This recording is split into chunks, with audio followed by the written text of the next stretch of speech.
नमस्कार, मैं उसरार Hussain, city news में आप सभी का स्वागत है। जैसा कि आप देख रहे हैं, मैरवा में एक चर्चा का विषय बना हुआ है कि श्रवण साहिल बन गया। क्यों बन गया, हम उसी से लाइव बात करेंगे। विशेष तौर पे बता दें कि इस पूरे मुद्दे पर जो लड़की है, ख़ास तौर पे रोजी खातून, उसको और उसके परिवार वालों को काफ़ी ज़्यादा टॉर्चर किया जा रहा है। कई संगठन भी मिल गए हैं और कई लोग जाके उसके घर वालों को डराने और धमकाने का भी प्रयास कर रहे हैं। परिवार डरा सहमा है। हालांकि परिवार वालों का कहना है कि हमसे 6 महीने से कांटेक्ट नहीं है, लेकिन लड़के को देखिए कि वो खबर देख के हमसे नेट से नंबर निकाल के उसने कांटेक्ट किया। श्रवण हमारे साथ है, श्रवण और साहिल, दिखाइए ज़रा साहिल को। तो साहिल हमसे बात करेंगे। अब श्रवण हो गए हैं और टोपी लग गई है और दाढ़ी भी आ गई है और खान ड्रेस आ गया है। तो पहले आप जीन्स शर्ट पहना करते थे और खान ड्रेस आ गया है। काफ़ी आपके इस्लाम कबूल करने पे विवाद हो गया है जी। ठीक है ना। काफ़ी विवाद हो गया, क्या कहेंगे इस पूरे मुद्दे को लेके? जी, इस मुद्दे पे यही कहना है कि ये तो झूठा इल्ज़ाम लगाया जा रहा जी। है और मैंने ना तो इनसे किसी से 6 महीने से कांटेक्ट करा, ना ही किसी से बात करा, ना ये कोई उस मामला। रोजी के परिवार वालों या रोजी रोजी से? हाँ, रोजी से किसी से मैंने कांटेक्ट किसी से ही ना रखा। जी। और ये इस पे झूठा इल्ज़ाम लगाया जा रहा है, ये गलत है सरासर। तो वो इल्ज़ाम तो आपकी माँ लगा रही है कि मेरे बेटे को किडनैप कर लिया गया, आपका अपहरण हुआ है क्या? ये खुल के बताइए ज़रा। ना तो मेरा अपहरण हुआ है, ना कोई मुझे जोर ज़बरदस्ती किया है। और मैंने न्यूज़ में देखा तो उसमें कहा जा रहा है कि मुझे मदरसे में कैद किया गया है।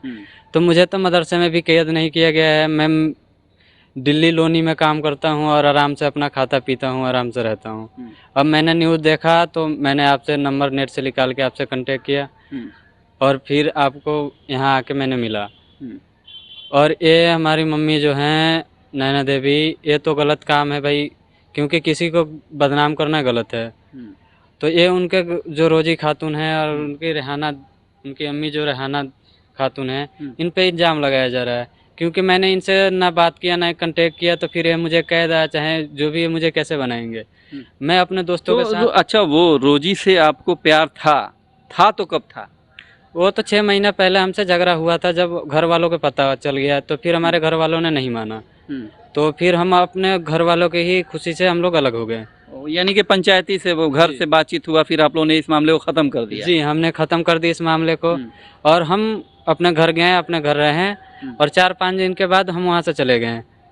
और घर से कहाँ चले गए? हम चले गए दिल्ली। वहाँ से घर में मुझे रहना अच्छा ना लग रहा। लोनी में चले गए? दिल्ली लोनी में काम करता हूँ वहाँ। अभी तो पानी बाढ़ आया था वहाँ, लेकिन अभी ठीक है, काम चल रहा है, फर्नीचर का काम अच्छा चल रहा है। जी। अच्छा, माने रुपया कमा रहे हैं तो घर पे नहीं भेजते हैं? ना जी, घर पे कुछ ना भेजते हैं। जी। तो माँ इंतज़ार में बैठी है, माँ से भी मिलना चाहिए। माँ का दर्द होता है और उस दर्द में हो सकता है कि वो रोजी के परिवार वालों को बदनाम करना चाह रही हैं, परेशान करना चाह रही हैं। ख़ास तौर पे अब तो उन्होंने एक आवेदन भी दे दिया है थाने में। प्रशासन से आप क्या कहना चाहिएगा? जी, ये झूठा इल्ज़ाम लगाया जा रहा है उन पे, उनका कोई कसूर नहीं है। जो रोजी खातून है और जिनका मम्मी जो है कि रेहाना खातून है, इन पे ये सरासर झूठा इल्ज़ाम लगाया जा रहा है। इनका कोई कसूर नहीं है, बेकसूर हैं। और ये इल्ज़ाम हमारे अम्मी ने जो लगाए हैं ये बेकसूर हैं, क्योंकि हमने अपने दिल से और अपने मन से अपनी खुशी से करा है। इस्लाम कबूल हमने अपने खुशी से करा है, इसमें ना किसी का जोर तो कैसे आपने इस्लाम कैसे कबूल कर लिया? आप तो श्रवण थे, साहिल कैसे बन गए? जी, अपने दोस्तों के संगत में रहते रहते जब हमने पता करा, सुना और जाना, तो हमें मज़हब के बारे में पता चला और हकीकत पता चला, तो हमने अपना कबूल कर लिया। खुशी से कबूल कर? जी, खुशी की। उम्र क्या है आपकी? हमारी उम्र अभी 24 साल में होने वाली है, 24 साल लगने वाली है, 1-2 महीना कम होंगी। यानी कि नाबालिग नहीं है आप? जी। बालिग है, अपनी मर्जी से किया आपने? जी, मैंने अपनी मर्जी से एक कबूल करा। तो अब आपको बता दें कि सिवान के कुछ खास तौर पे, जिनको गोदी मीडिया कह लीजिए, देखिए किस तरह से हिंदू और मुसलमान में बांटने का प्रयास किया गया है। कुछ लोगों ने कहा कि अरे मुसलमान बना दिया गया, अरे हिंदू को कन्वर्ट करने का एक खाका तैयार किया जा रहा है लड़कियों के द्वारा। अरे ठीक है, कभी प्यार किया था उन लोगों ने, वाद विवाद हो गया, घर में झगड़ा हो गया, दोनों अलग हो गए, अब ये सामने आके कहना चाह रहे हैं तो इनकी भी बात सुननी चाहिए। लेकिन एक बात हम जरूर कहेंगे कि क्या आपको अपनी मम्मी से मिलने का दिल नहीं करता? आखिर क्यों नहीं बात करते हैं आप? जी, मिलेंगे हम, अभी नहीं, अभी हम मिलना नहीं चाहते हैं। मिलेंगे, कुछ दिन के बाद मिलेंगे। फिर आप दिल्ली चले जाइएगा? जी हम फिर दिल्ली चले जाएंगे, अपना काम धाम करेंगे। नहीं तो जो यहाँ मम्मी रहना ने जो है, आवेदन दिया है तो जी। प्रशासन के भी सामने आके आपको कहना चाहिए कि क्या सच्चाई है, इसलिए कि मामले को तुल दिया जा रहा है, अनर्गल बयानबाजी की जा रही है, जी पूरे ज़िले में हड़कंप मचा हुआ है। तो ऐसे में प्रशासन को क्या मैसेज देंगे आप? जी, प्रशासन का यही मैसेज देना चाहता हूँ कि ये रोजी खातून और उसके अम्मी रेहाना खातून पे गलत इल्ज़ाम लगाया जा रहा है। जी, इनके ना कोई, इनसे हमारा कांटेक्ट ही ना, तो ये हमें ज़बरदस्ती या कोई कुछ करेंगे ही कहाँ। हमने इनसे, ना मेरा नंबर है इनके पास, ना इनसे कोई कांटेक्ट है। मुझसे, इनसे अपने घर वाले से ही ना कांटेक्ट है, फिर उन्होंने इन्हें कैसे जान लिया कि ये ने कर रखा। यानी कि आप ऐसे शक के आधार पे कि हाँ उससे हाँ। कभी आप बात करते थे इसीलिए? जी, हमने बात करते थे, उसी शक के आधार पे इन्होंने, इन्हें मतलब इनको फंसाया गया है। कितने भाई बहन हैं आप लोग? हमारी बहन ना है, हम 3 भाई हैं बस। तो आप कितने नंबर पे हैं? मैं फर्स्ट नंबर पे हूँ, 1 नंबर बड़ा हूँ। अच्छा, यानी कि 2 छोटे हैं अभी। जी, पापा आपके क्या करते हैं? पापा राजमिस्त्री का काम करते हैं, वो यहाँ नहीं रहते, विदेश रहते हैं। जी, सोचना चाहिए परिवार वालों का खर्चा कैसे चलेगा, बाहर रहते हैं, खैर वो तो कुछ पैसे भेजते होंगे, अब आप कमा रहे हैं तो कुछ भेजना चाहिए। जी, अभी तो खुद के काम चल रहा है जी। अभी वहीं काम कर रहे हैं, अभी काम सीख रहे तो हैं। मम्मी से कांटेक्ट करिएगा इसके बाद। जी, मम्मी से देखेंगे, कांटेक्ट करेंगे। हाँ, बात करना चाहिए ये, इंशाल्लाह करेंगे, देखेंगे। इंशाअल्लाह बात करेंगे। देखिए, इस मामले को हिंदू और मुसलमान के रूप में तुल नहीं दिया जाए तो यही बेहतर होगा।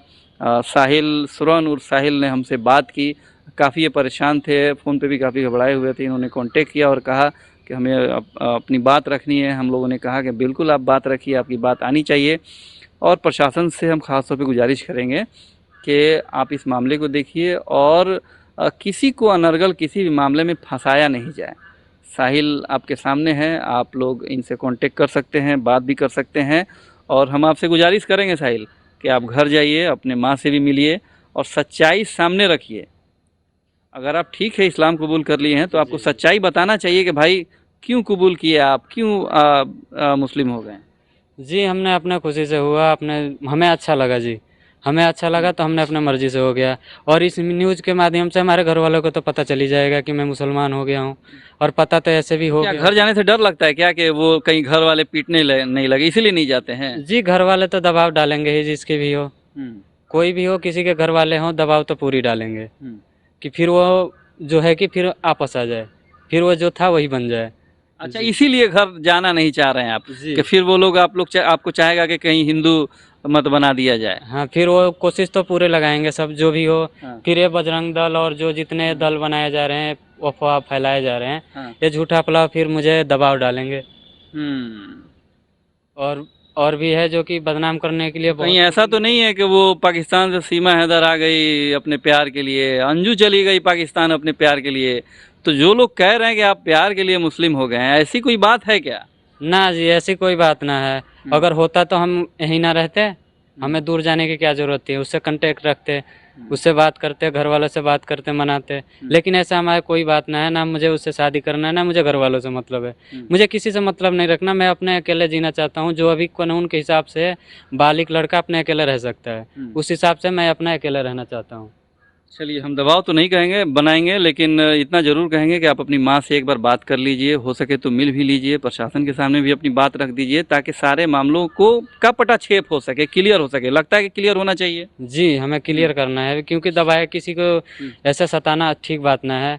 हमने अपने पढ़ रखा, और पढ़ा तो हमें मालूम चला कि मुसलमान ना झूठ बोलता है और ना किसी को गुनाह कोई करता ही ना है। जी, और गुनाह को ऐसे किसी पे अफवाह फैलाना, इसके तो बहुत बड़ा सज़ा मिले। क़यामत के दिन इसके हिसाब हम कहाँ से देंगे? सही बात है, कहाँ से हिसाब देंगे, लेकिन कोई सोचता कहाँ है। सोचना चाहिए, ज़रूर सोचना चाहिए। और ख़ास तौर पे अब रोजी के परिवार वालों से भी मैंने फ़ोन पे बात किया। मैं मैरवा भी जाऊंगा और रोजी या फिर रोजी के परिवार में से किसी सदस्य से बात करूंगा कि आखिर आप लोगों को बदनाम करने का प्रयास क्यों किया जा रहा है, कौन लोग हैं जो दरवाजे पे धमकी दे के जा रहे हैं, पूरा मामला क्या है। रोजी से भी हम बात करेंगे। साहिल की बात आपने सुन ली, उम्मीद है कि अपनी माँ से कांटेक्ट करेंगे। सारे मामलों का इन्होंने पटाक्षेप किया। उम्मीद करेंगे कि सिवान, बिहार और इस देश की जनता इस पूरे मामले को सही से समझेगी और दिल से इंसाफ करेगी कि इस मामले को किस तरह से लेना चाहिए। फ़िलहाल के लिए पूरी सिटी न्यूज़ टीम को दीजिए इजाज़त। नमस्कार।